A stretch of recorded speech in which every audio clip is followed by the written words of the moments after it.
Bapak Ibu saudara-saudara yang dikasihi Tuhan Yesus Kristus, salam Pentakosta.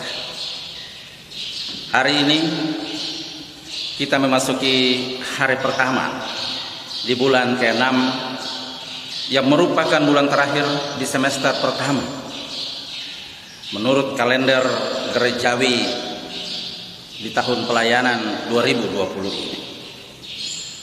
Di hari ini juga sebagai umat Kristiani di seluruh dunia kita merayakan hari Pentakosta atau hari pencurahan Roh Kudus yang juga disebut hari yang ke-50 dari peristiwa kebangkitan Kristus.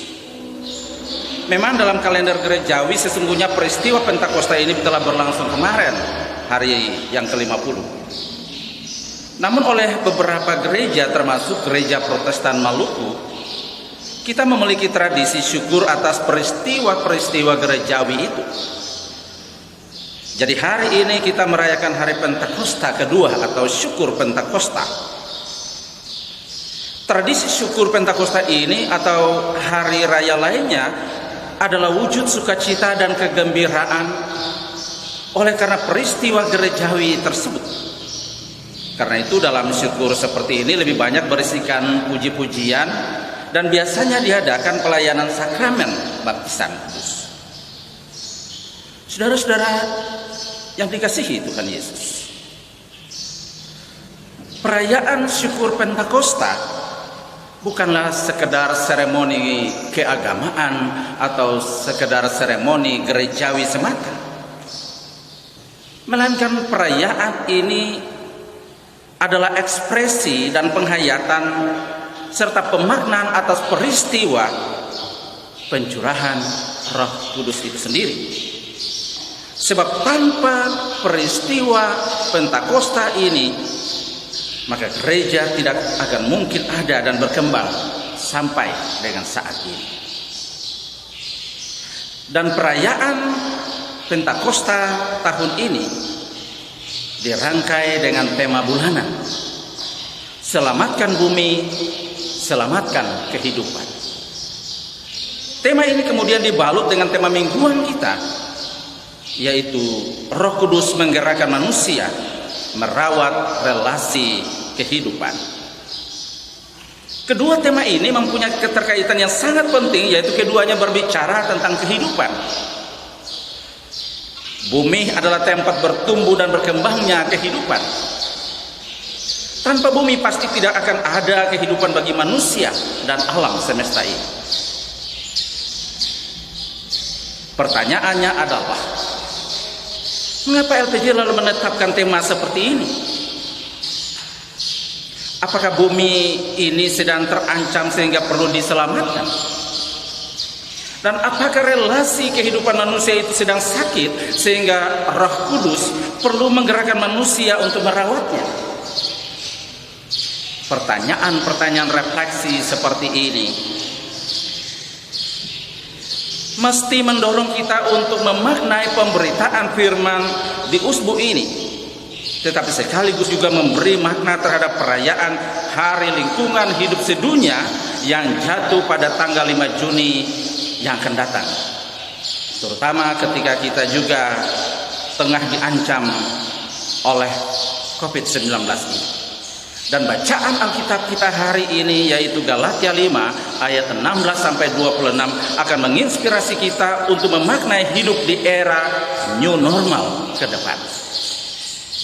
Saudara-saudara yang dikasihi Tuhan Yesus, di tahun 2004 yang lalu ada satu grup band yang namanya Serious Rocker Band menciptakan sebuah lagu Serious Rocker Juga Manusia. Dan lagu ini sangat populer pada masa itu. Tetapi kemudian ada juga orang yang memplesetankan kata-kata lagu tersebut. Dengan latah orang berkata bahwa orang Kristen juga manusia, pendeta juga manusia.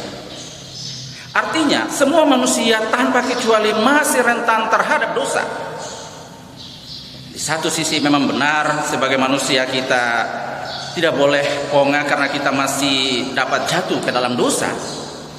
Tetapi di sisi lain, kerap ungkapan ini dijadikan dalih untuk membenarkan atau menjas pelanggaran, atau untuk juga menutupi kesalahan kita.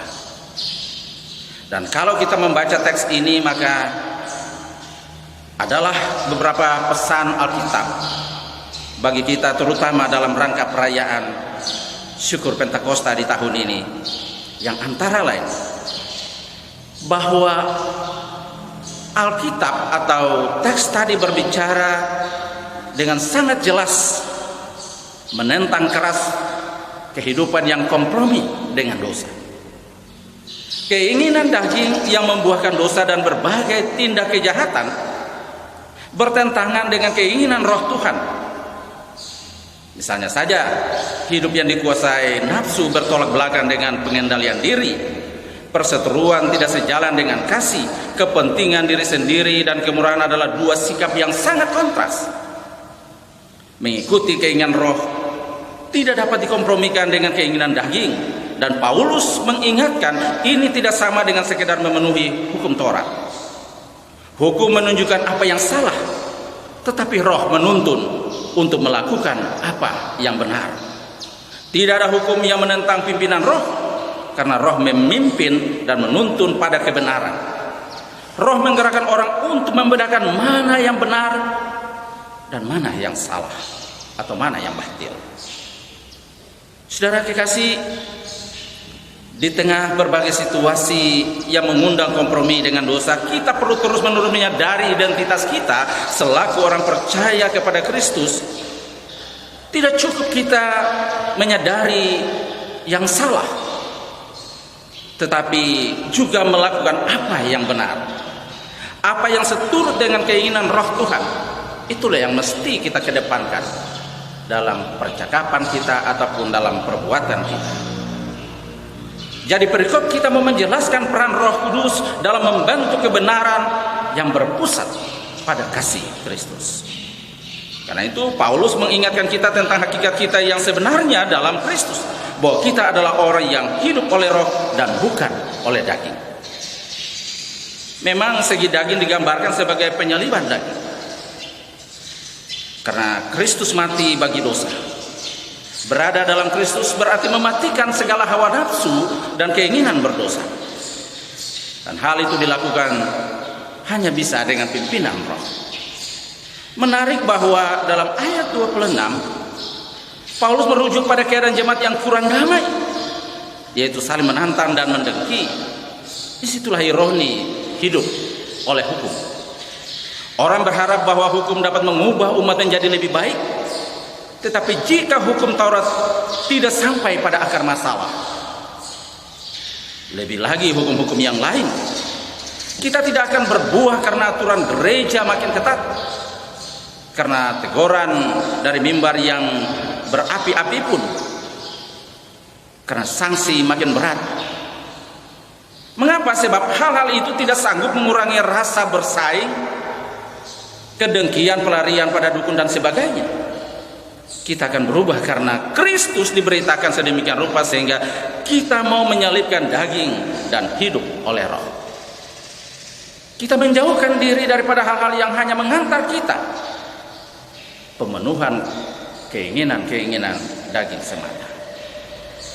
Saudara-saudara yang dikasihi Tuhan Yesus, hari ini ketika kita merayakan Pentakosta kedua sebagai tanda syukur kita atas kasih Tuhan yang berkenan mau menyertai, menjaga dan melindungi kita, kita ingat bahwa peristiwa ini juga sebagai tanda kebesaran kasih Tuhan terhadap kita, umat manusia yang percaya kepadanya. Pentakosta ini akan mendorong kita untuk selalu menjauhkan diri dari hal-hal yang destruktif, hal-hal yang membinasakan, dan akan menuntun kita untuk mengejar apa yang disebut dengan kebajikan, sehingga kita bisa menjadi teladan dalam berbuat baik dengan melakukan semua yang disebutkan dalam buah-buah roh. Tidak ada lagi ego diri untuk membenci sesama, tetapi menghargai perbedaan sehingga kita dapat menciptakan suasana hidup yang harmoni dengan semua orang tanpa membedakan latar belakang, tetapi juga harmoni dengan alam semesta. Pentakosta memberi pencerahan bagi kita untuk senantiasa mewariskan nilai kehidupan berkelanjutan bagi generasi masa depan, untuk tetap menjaga hidup yang baik dan yang berkenan kepada Allah. Selamat merayakan Pentakosta. Tuhan memberkati kita semua. Amin.